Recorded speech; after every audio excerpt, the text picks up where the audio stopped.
আওয়ামী লীগ জমানার পররাষ্ট্রমন্ত্রী ডক্টর আব্দুল মোমেন তার একটি সাক্ষাৎকারের অনেকগুলো ভিডিও ক্লিপ রীতিমতো ভাইরাল হয়ে সোশ্যাল মিডিয়াতে নানা রকম তর্ক বিতর্ক আলোচনা এবং সমালোচনার ঝড় তুলেছে। আপনারা অনেকে দেখেছেন, হয়তো অনেকে দেখেননি, সামনে দেখবেন। ডক্টর মোমেনকে আপনারা সবাই জানেন। অনেকে থেকে দুষ্টুমি করে আলগা মোমেন বলতেন, মানে তার কথার কোনো লাগাম নেই। কিন্তু এই যে কথার লাগাম নেই, তা সত্ত্বেও তিনি মিথ্যা কথা বলেছেন কখনো, এরকম হয়নি।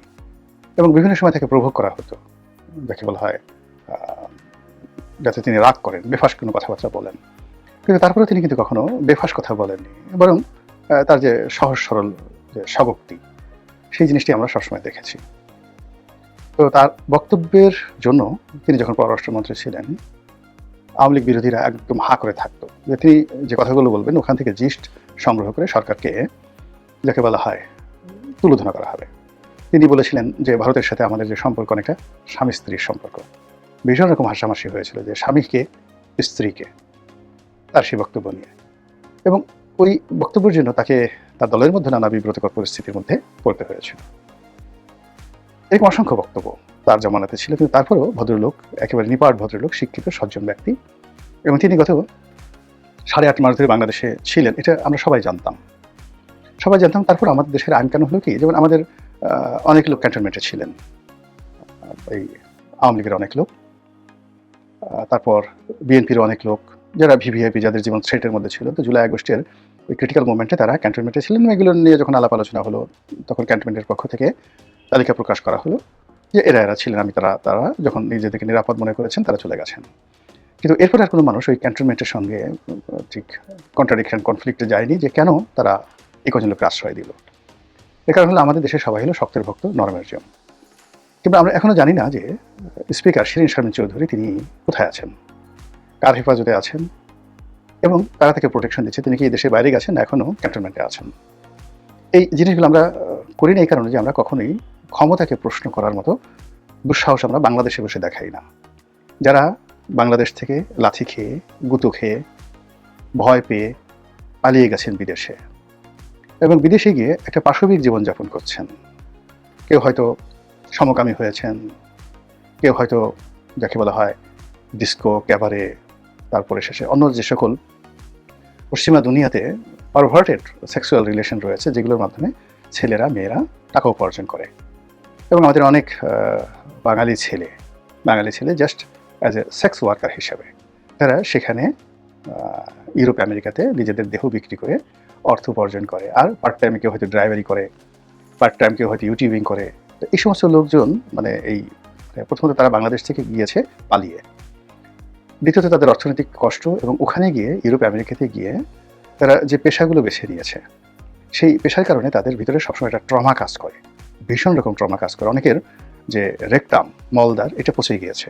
অনেকের শরীরে নানা রকম রোগ ব্যাধি দেখা দিয়েছে। ফলে তারা যখনই কথাবার্তা বলে সেই কথাবার্তার মধ্যে আপনি অসুস্থতার অনেকগুলো লক্ষণ দেখবেন। তো এই লোকগুলো দেখা গেল নিরাপদ দূরত্ব থেকে বাংলাদেশের অনেক সম্মানিত লোককে, ক্ষমতাধর লোককে ইচ্ছামতো গালাগাল করছে।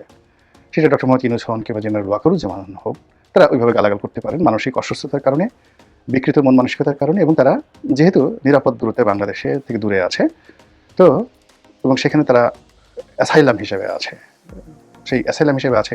অনেকের অ্যাসাইলাম হিসেবে এরকমভাবে যে আমি আসলে একজন সমকামী, বাংলাদেশে অনেক লোক আছে যারা এই সমকামী করতে দেয় না, আমি গেলে আমাকে মেরে ফেলবে, আমি আমার এই কাজগুলো করতে পারি না, ফলে তোমাদের দেশে আমাকে আশ্রয় দিতে হবে। এইরকম অ্যাসাইলাম নিয়ে শরণার্থী হিসেবে সেখানে আছে। তো কাজেই নানা ধরনের গালাগালি করে তারা ওই নিজেদের জীবনকে বাংলাদেশে আরও ডেঞ্জারাস হিসেবে প্রমাণ করতে পারলে দে ক্যান সার্ভাইভ দেয়ার, তারা সেখানে বাঁচতে পারবে। আর ইতিমধ্যে তারা যে সকল পেশাকে বেছে নিয়েছে, ওই ধরনের পেশায় বাংলাদেশে এখন টাকা উপার্জন করা সম্ভব না, যেটা আমেরিকাতে সম্ভব। বাংলাদেশে এখন ইচ্ছে করলে একজন লোক, পরিচিত লোক ট্যাক্সি চালাতে পারবে, ইচ্ছে করলে একজন লোক এখানে সমকামী হয়ে, মানে অন্য কোনো সমকামী পুরুষের কাছ থেকে সে জাস্ট লাইক সেক্স ওয়ার্কারের মতো টাকা পাবে না। কিন্তু আমেরিকাতে এটা অ্যাভেলেবল, ইজিলি অ্যাভেলেবল। সে আপনি রাস্তাতে ঘুরবেন, বিজ্ঞাপন দিয়ে এইটা লাগবে, ওটা লাগবে, সমকামী লাগবে, রাস্তাতে ইউ ক্যান ক্রাই, আপনি বলতে পারেন, আপনি চিৎকার করতে পারবেন। মানে ওই মুরগি হিসেবে যে, বা ওই হাই হিসেবে যেভাবে, ঠিক ওরকম সন্ধ্যার পরে আপনি বিভিন্ন মহল্লার থেকে চিৎকার করে কথাগুলো বলতে পারবেন, কেউ আপনাকে ডিস্টার্ব করবে না। তো এই লোকগুলো যেভাবে মানে সরকারকে, কর্তা ব্যক্তিকে গালাগালি করতে পারে, আমরা বাংলাদেশে বসে আমাদের মধ্যে যারা লোকজন রয়েছে আমরা এই কথাগুলো কখনো চ্যালেঞ্জ করি না। কোনো অবস্থাতে চ্যালেঞ্জ করে। তো সেই দিক থেকে ডক্টর মোমেন বাংলাদেশে 8 মাস ছিলেন। তিনি কাদের আশ্রয় ছিলেন, কাদের প্রশ্রয় ছিলেন, কোন আত্মীয়তার ভিত্তিতে তাকে স্যাক্রিফাইস করা হয়েছিল, ক্ষমতার কোন কোন কেন্দ্রে তার কোন কোন আত্মীয় আছে, এটা ওপেন সিক্রেট, সবাই জানতো। কিন্তু দুটো কারণে বলতো না। একে তো ডক্টর মোমেন একজন ভদ্রলোক মানুষ, আর দ্বিতীয় যে জিনিসটা হলো সেটা হলো তার সঙ্গে যাদের সম্পর্ক সেটা হলো ক্ষমতার একদম এক্সট্রিম পর্যায়ে কর্তা ব্যক্তিদের সঙ্গে তাদের আত্মীয়তার সম্পর্ক, বন্ধুত্বের সম্পর্ক, সৌহার্দ্যপূর্ণ সম্পর্ক। ফলে হি ওয়াজ সেফ, ঢাকাতে 8.5 মাস সেফ ছিলেন। কিন্তু একটা সময় দেখা গেল যে ওই তার যারা লোকজন আছে, এখন তো যেহেতু ক্ষমতার যে ভারসাম্যটা খুব দ্রুত নষ্ট হয়ে যাচ্ছে, সেই ভারসাম্যটা নষ্ট হওয়ার কারণে তার আশ্রয়দাতারা, প্রশ্রয়দাতারা যখন তাকে সতর্ক করলেন যে ইউ শুড লিভ নাও, আমরা এখন আপনার কেয়ার প্রোটেক্ট করতে পারবো না, তখন তিনি চলে গেলেন। তো সেই চলে যাওয়ার সময়টিতে তার সহজ সরল যে স্বীকারোক্তি এবং তার যে সহজ সরল আচরণ, এই আচরণের কারণে অনেকগুলো কৌতুকময় পরিবেশ পরিস্থিতি তৈরি হয়েছে। যেমন যেদিন তিনি চুল কামিয়েছিলেন, পুরো মাথা টাক করে ফেলেছিলেন, এই জিনিসগুলো বলছি এই কারণে যে তিনি নিজেই হেসে হেসে বলছিলেন যে তিনি এতটা অভিনব কায়দায় পালিয়েছিলেন আর এতটা অভিনব কায়দায় পালিয়ে এসেছেন যে এগুলো নিয়ে একটা সিনেমা হতে পারে, এবং সেই সিনেমাটা কতটা আকর্ষণ হতে পারে আমি মোমেন সাহেব হয়তো বলবেন, আমি যেহেতু তিনি বলেননি, আমার কাছে আরও একজন লোক বলেছেন, সেটা মোমেন সাহেবের বন্ধু পর্যায়ের লোক, মারা গেছেন ভদ্রলোক, আমি একাধিকবার এই বক্তব্যটা বলছি, যিনি পেট্রোবাংলা চেয়ারম্যান ছিলেন, প্রফেসর হাসান মনসুর, এরকম আর কি। তো উনি বলছিলেন দুটো কাহিনী হলো, উনি আওয়ামী লীগ করতেন, খুব ডেডিকেটেডলি আওয়ামী লীগ করতেন। আওয়ামী লীগের কোনো সমাবেশ হলে তিনি সেখানে না গিয়ে থাকতে পারতেন না। তো ঢাকা বিশ্ববিদ্যালয় মৃত্তিকা বিজ্ঞাপন আগের একজন একেবারে ফুল অধ্যাপক, তো গুলিস্তানে গিয়ে দাঁড়িয়ে দাঁড়িয়ে তিনি নেতাদের বক্তব্য শুনছেন, এটা তো স্বাভাবিক বিষয় না, কিন্তু এটা তার ভালো লাগতো, তিনি এটা শুনতেন, এটা তার একটা ভালোবাসা। এবং ওই যে আরেকজন জগন্নাথ বিশ্ববিদ্যালয়ের ভাইস চ্যান্সেলর ছিলেন প্রফেসর মিজানুর রহমান, তারও এই অভ্যাসটা ছিল, মানে একেবারে ডেডিকেটেড আওয়ামী লীগ করতেন, আওয়ামী লীগের বাইরে তার অনেক কোনো চিন্তা নেই। তো ওই ভদ্রলোক একদিন গুলিস্তানে গেছেন, অনুষ্ঠান শুনতে শুনতে একটা সময়ে তার মানে পুলিশের লাঠিচার্জ শুরু হলো। তো সবাই এলোপাথারি পিটাচ্ছে, পুলিশ সবাইকে, সবাই দৌড়াচ্ছে। তো তিনি একটু ভাবলেন যে আমি বয়স্ক মানুষ, প্রফেসর মানুষ, তো আমি পালাবো না বলে তিনি জাস্ট দাঁড়িয়ে রইলেন। আর পুলিশ এসে একেবারে তাকে বললেন যে শুধু সে আমাকে পিটালো না, আমার ঠিক পাছার উপরে তারা পিটালো, এমন জোরে জোরে পিটালো, পাছা ফুলে লাল হয়ে গেল। বয়স্ক মানুষ এমন সুন্দর করে বলছিলেন, এখন আমি হাঁটতেও পারি না, বাসায়ও যে রিক্সায় করে যাবো তাও যেতে পারি না, কি যেটা বিপদে পড়ছি।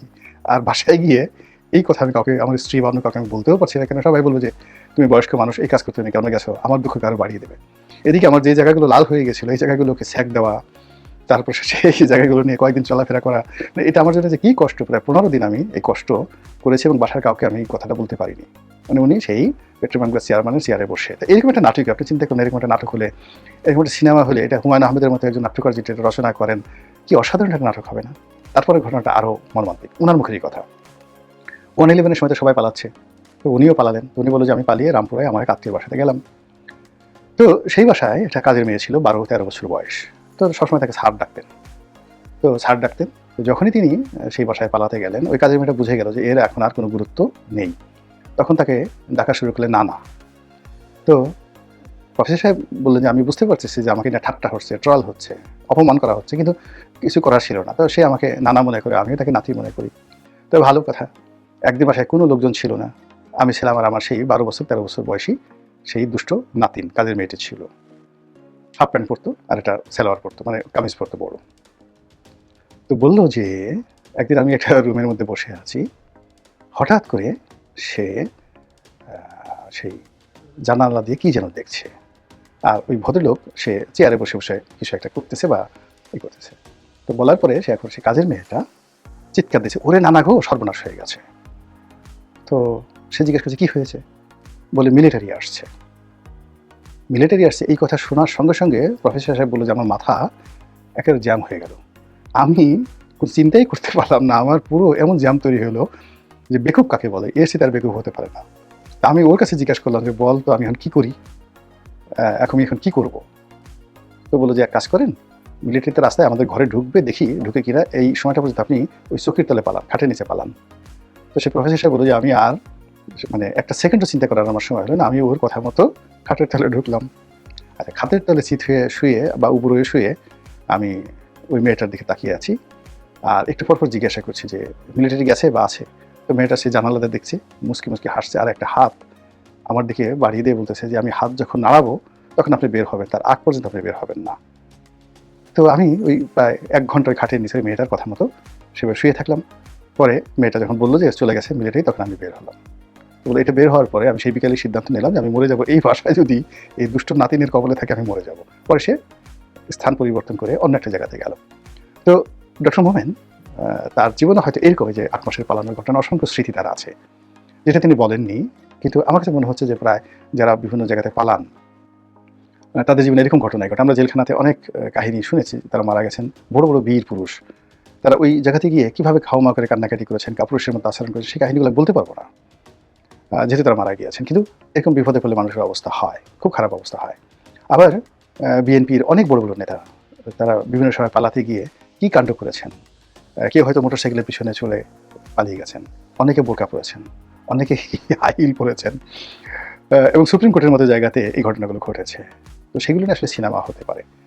ডক্টর মোমেনের জীবনের যে ঘটনাগুলো তিনি বলছেন, গোপন ঘটনা, তো সেগুলো চমৎকার একটা সিনেমা হতে পারে। তিনি অভিনয় না করলেও তার সেই কাহিনী নিয়ে যদি সিনেমা নির্মিত হয়, সেটা মোস্তফা সরোয়ারি ফারুকী করুন কিংবা অমিতাভ রেজা করুন, কিংবা ধরুন ভারতের 3 ইডিয়টস যিনি করেছেন রামকুমার হিরানি, তিনি যদি করেন, এটা একটা অসাধারণ, যাকে বলা হয় স্যাটায়ারমূলক একটা কমেডি সিরিজ হবে।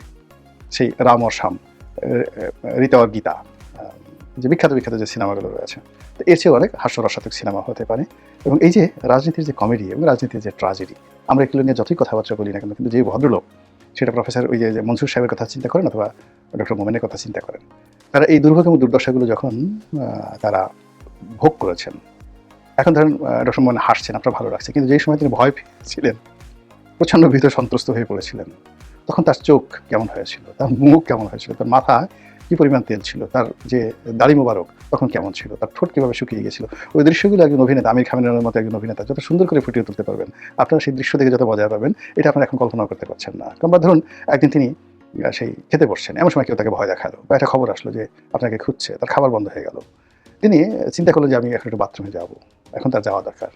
ঠিক ওই সময় তার একটা দুঃসংবাদ আসলো যে আপনার এই বাসা এখনই পাল্টাতে হবে, এবং ঠিক সেই সময় তিনি বাসা পাল্টালেন এবং মাঝপথে তার প্রাকৃতিক কর্মের সে চাপ পড়লো, তিনি মুচড়াচ্ছেন, কেমন একটা পরিস্থিতি আপনি চিন্তা করেন। এই কথাগুলো তিনি নাটকীয় বা সিনেমাটিক বলার চেষ্টা করেছেন। আল্লাহ যেন এইরকম দুর্ভোগ এবং দুর্দশা মানুষের জীবনে না দেন, এবং মানুষ তার আপন কর্ম দ্বারা যেন এই সকল দুর্ভোগ দুর্দশা থেকে নিজেদেরকে নিবৃত রাখতে পারেন। এই জন্য আল্লাহর দরবারে আমাদের সবার উচিত পানাহা চাওয়া। আমি নিজের জন্য আল্লাহর দরবারে পানাহা চাচ্ছি, আমার জীবনে যেন এই ঘটনা না ঘটে।